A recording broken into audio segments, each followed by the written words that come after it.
ជំរាបសួរបងប្អូនទាំងអស់គ្នានៅថ្ងៃនេះខ្ញុំនាំបងប្អូនមកជួបមុខម្ហូបមួយទៀតហើយជាម្ហូបបារាំងនេះគឺខ្ញុំមានគ្រឿងផ្សំសាច់ជ្រូក400ក្រាមចាសាច់ជ្រូកនេះ400ក្រាមហើយនឹងខ្ទឹមបារាំងនេះ250ក្រាមហើយនឹងដំឡូងចាដំឡូងនេះគឺ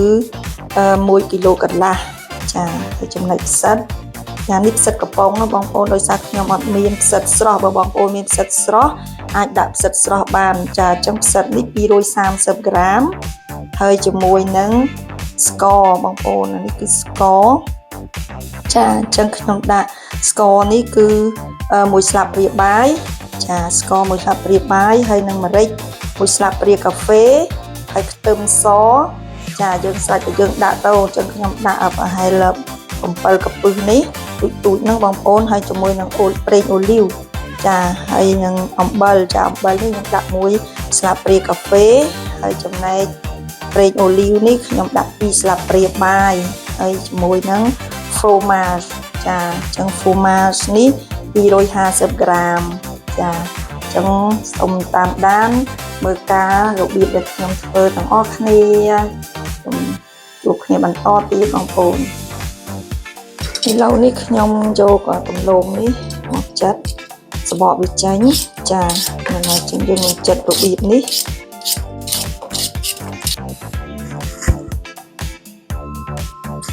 ហើយឥឡូវដំឡូងខ្ញុំចិតអស់ហើយចានៅសល់មួយនេះទេបងប្អូនហ្នឹងហើយចឹងយើងចិតវាអស់ហើយយើងនឹងយកវាទៅលាងទឹកចាអូខេឥឡូវដំឡូងខ្ញុំហើយឥឡូវខ្ញុំយកវាទៅលាងទឹកសិនចាបងប្អូនឥឡូវនេះដំឡូងខ្ញុំបានលាងទឹកហើយខ្ញុំយកវាមកហាន់ចាបងប្អូនយើងហាន់វាស្ដើងអញ្ចឹងណាចាទៅយើងហាន់វាចេះសិនចឹងយើងហាន់អញ្ចឹងមកបងប្អូនយើងហាន់វាលេងស្ដើងអញ្ចឹងណាចាចឹងបងប្អូនបន្តហាន់ឲ្យអស់ដំឡូងហ្នឹងទៅហាន់ដូចគ្នារបៀបដូចគ្នាអញ្ចឹងហើយយើងហាន់វាហើយយើងយកវាមកដាក់ក្នុងទឹកនេះយើងត្រាំទឹកវានៅនេះដើម្បីយើងលាងទឹកវាអស់ជ័រណាចាយើងបន្តហាន់អញ្ចឹងមកអស់មកអូខេឥឡូវយើងដាក់វាក្នុងទឹកចឹងបងប្អូនបន្តហាន់ដំឡូងនឹងឲ្យអស់មកចាឥឡូវនេះដំឡូងខ្ញុំចិតហើយអស់ហើយឥឡូវនេះខ្ញុំស្រង់វាយកមកដាក់ក្នុងផើងខាងនេះណាយើងស្រង់វាចឹងដើម្បីវាអស់ជឿណាបងប្អូនហ្នឹងហើយយើងស្រង់ហើយយើងនឹងយកវាទៅស្ងោរ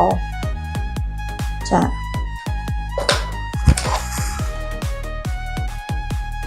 យើងស្រង់វាអស់ចឹងមក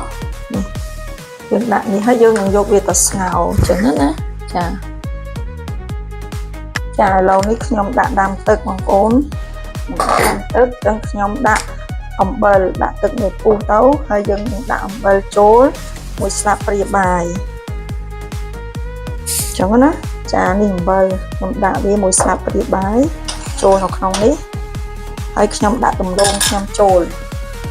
ចាយើងដាក់ចូលស្ងោរនៅក្នុងនេះ3មីនិតទៅ5មីនិតចាយើងដាក់វាស្ងោរនៅក្នុងនេះទៅ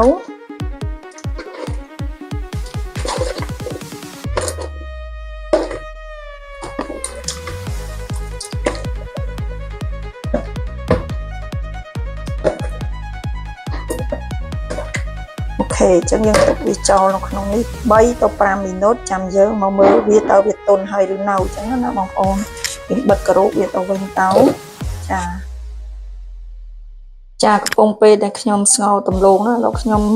មកហាន់ខ្ទឹមបារាំងសិនចាដើម្បីយកវាទៅឆាជាមួយនឹងសាច់ជ្រូករបស់យើងអញ្ចឹងយើងហាន់វាល្អិតៗអញ្ចឹងណាចានេះគឺយើងហាន់វារបៀបនេះឲ្យល្អិតៗអញ្ចឹងមក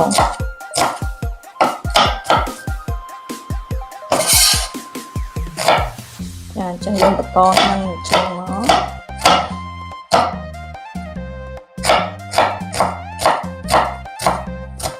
ចឹងយើងហាន់អស់ខ្ទឹមបារាំងយើងទាំង4ដុំនេះបងប្អូនហើយឡូវខ្ទឹមបារាំងយើងហាន់ជិតអស់ហើយមកដាក់ចាននេះចឹងយើងនឹងឆាវាយកវាទៅឆាអូខេឥឡូវខ្ទឹមបារាំងខ្ញុំហាន់ហើយចាឥឡូវខ្ញុំចិញ្ច្រាំខ្ទឹមសចាចឹងខ្ទឹមសនេះយើងត្រូវចិញ្ច្រាំវា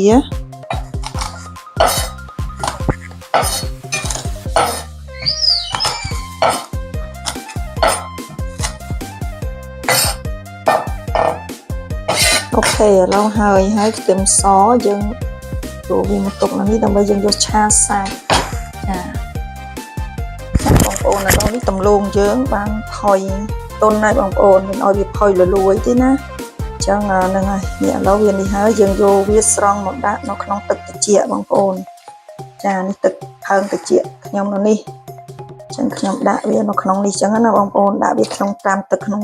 ទឹកត្រជាក់នេះមកហ្នឹងហើយអូខេបងប្អូនស្រង់វាអស់មកចាអូខេបងប្អូនឥឡូវនេះខ្ញុំស្ងោររួចហើយដំឡូងខ្ញុំហើយយើងយកវាមកស្រស់នឹងសម្រស់នឹងកញ្ច្រែងនឹងអញ្ចឹងណាឲ្យវាស្រស់ទឹកឥឡូវយើងនឹងចាប់ដើមឆាសាច់វាដើម្បីដាក់វាជាមួយយើងសុំតាមដានជាមួយខ្ញុំបន្តទៀត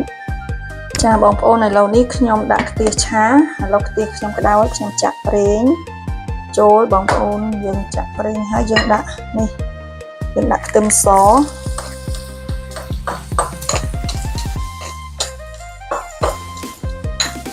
យើងដាក់ខ្ទឹមសលីងវាទៅចាលីងរហូតដល់ខ្ទឹមសយើងនេះឡើងក្រហមចឹងទៅចាក្រហមចឹងហើយយើងនឹងដាក់សាច់ជ្រូកចូល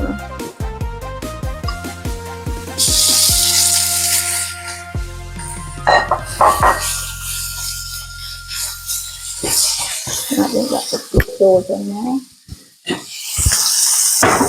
ខ្ញុំប្រើវេទីស្រួលបងប្អូនចារួចហើយយើងនឹងដាក់គ្រឿងរបស់យើងចូលយើងដូចជាអំបិលដែលយើងបានត្រៀមទុកហ្នឹងចា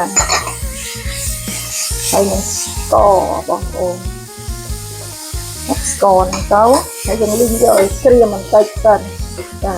បន្តការលីងចឹងសិនហើយបងប្អូនឥឡូវនេះខ្ញុំដាក់ខ្ទឹមបារាំងចូលបងប្អូនឥឡូវខ្ញុំចាក់ខ្ទឹមបារាំងខ្ញុំចូល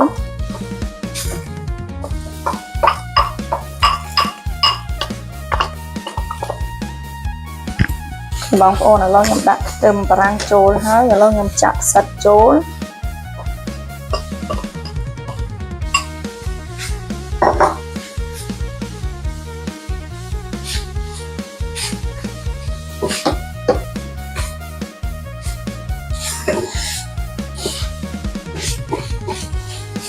ហើយយើងដាក់ម្រេចយើងចូលដូចគ្នាបងប្អូន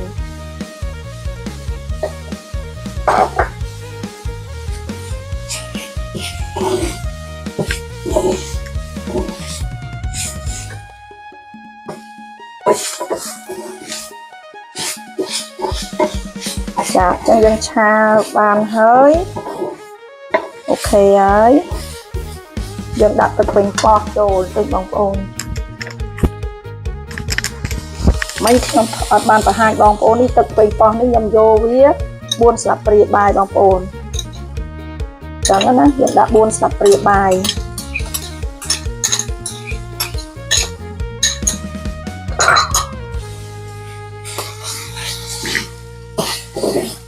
អានឹងស្រេចតបងប្អូនចង់បាន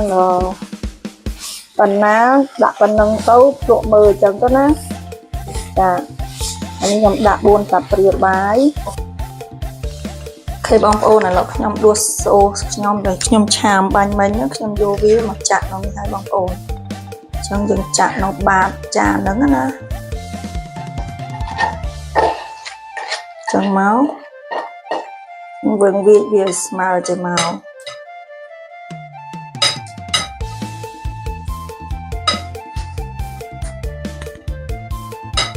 ចឹងយើងធ្វើចឹងហើយចាំយើងយកដុំមករៀបពីលើអូខេបងប្អូនឥឡូវខ្ញុំដាក់ចឹងហើយខ្ញុំយកដុំខ្ញុំមកតម្រៀបបងប្អូនចឹងណាអូខេបងប្អូនឥឡូវនេះខ្ញុំរៀបរួចហើយដុំខ្ញុំហើយឥឡូវខ្ញុំយកប្រេងអូលីវនេះបងប្អូនយើងប្រេងខ្លាញ់អីក៏បានដែរមិនចាំតែបាច់ប្រេងអូលីវទេហើយយើងយកវាមកលាបពីលើអញ្ចឹងដើម្បីពេលដែលយើងយកវាទៅដុតហ្នឹងកុំឲ្យវាស្ងួតអញ្ចឹងណាអញ្ចឹងយើងលាបពីលើដុំហ្នឹងអញ្ចឹងទៅចាហើយបានយើងយកវាទៅដុតចាយកទៅដុតកន្លះម៉ោងទៅ25មីនិតចាតាមនឹងអញ្ចឹងទៅឥឡូវហើយដំឡូងយើងហើយយើងយកទៅដាក់ក្នុងហ្វួរបងប្អូនអត់មានហ្វួរទេអានោះពិបាកតិចដែរដោយសារនេះគេប្រើហ្វួរដុតណាបងប្អូនអូខេឥឡូវខ្ញុំយកវាទៅដុតក្នុងហ្វួរសិននេះបងប្អូនខ្ញុំដាក់វាចូលក្នុងហ្វួរហើយហ្នឹងហើយអញ្ចឹងប៉ុណ្ណឹងឯងបងប្អូនហើយយើងរងចាំវា25មីនិតអញ្ចឹងតអូខេបងប្អូនឥឡូវនេះដំឡូងខ្ញុំបានឆ្អិនហើយឥឡូវខ្ញុំយកហ្វ្រូម៉ានេះមកដាក់វាបងប្អូនយើងសូកវា cheese ou fromage ណាអង់គ្លេសគេហៅ cheese ណាបងប្អូនអញ្ចឹងឥឡូវខ្ញុំដាក់វាចូលគៀននេះចាអញ្ចឹងយើងសូកវាគៀននេះដែរអញ្ចឹងណាអញ្ចឹងយើងធ្វើវាពេញអស់អូខេបងប្អូនឥឡូវនេះខ្ញុំនេះបានអស់ហើយបងប្អូនទីខ្ញុំដាក់ fromage ឥឡូវខ្ញុំត្រូវយកវាទៅដាក់ក្នុងហ្វួរម្ដងទៀតឲ្យវារលាយ fromage ក្នុងចំនួន8ទៅ10មីនិតបងប្អូនចឹងតាមដានជាមួយខ្ញុំបន្តទៀតអូខេបងប្អូនទាំងអស់គ្នាឥឡូវដំឡូងខ្ញុំបានឆ្អិនរួចរាល់ហើយខ្ញុំដាក់ fromage ចូលទៅតែឥឡូវខ្ញុំរោយនេះបន្តិចបងប្អូនខ្ញុំរោយជីបានស៊ុយណាចាអញ្ចឹងបងប្អូនដាក់អញ្ចឹងទៅបងប្អូនចង់ដាក់ក៏បានមិនដាក់ក៏បានដែរដោយសារតែយើងយកអញ្ចឹងដើម្បីឲ្យវាមានពណ៌ស្អាតអញ្ចឹងណា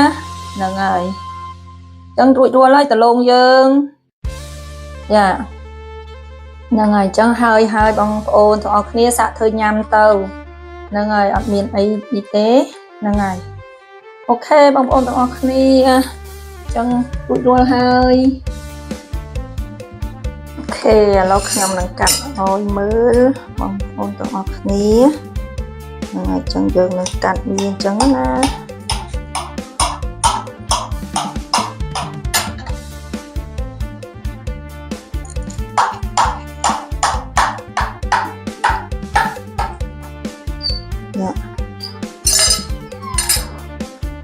ហ្នឹងហើយចឹងយើងបួសវាអញ្ចឹងមក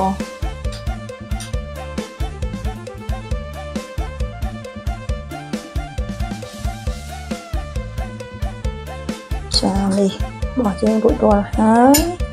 យើងបួសវាមកអញ្ចឹងមកចានេះកន្លែងនេះឃើញនេះបងប្អូនអញ្ចឹងកន្លែងនេះគឺទឹកវានៅខាងក្រោមនេះឯងអញ្ចឹងយើងយកមកនេះបានហើយចាហ្នឹងអូខេចឹងរួចរាល់ហើយសូមអញ្ជើញឆ្ងាញ់ទាំងអស់គ្នានេះបងប្អូនសាក់ធ្វើញ៉ាំសាក់មើលទៅបងប្អូននេះចឹងយើងឃើញហើយនេះចង់ធ្វើដាក់សាច់គោក៏បានដែរសាច់ជ្រូកក៏បាននេះខ្ញុំដាក់សាច់ជ្រូកតែយើងអាចធ្វើដាក់សាច់គោបានចឹងសូមអញ្ជើញឆ្ងាញ់ទាំងអស់គ្នាបងអាពីទីហើយបើបងប្អូនគាំទ្រវីដេអូខ្ញុំសូមជួយ share ជួយ like ម្នាក់មួយជួយចុច subscribe ខ្ញុំម្នាក់មួយផងដែរចាជួបគ្នានៅវីដេអូក្រោយៗទៀតចាបាយបាយហើយបងប្អូនទាំងអស់គ្នាអញ្ចឹងយើងខ្ញុំនឹងញ៉ាំឲ្យបងប្អូនមើលហើយយើងនឹងធ្វើញ៉ាំសាកមើលឲ្យបងប្អូនចាញ៉ាំណា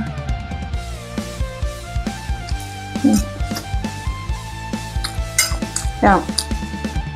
បងប្អូនសាកធ្វើញ៉ាំទាំងអស់គ្នា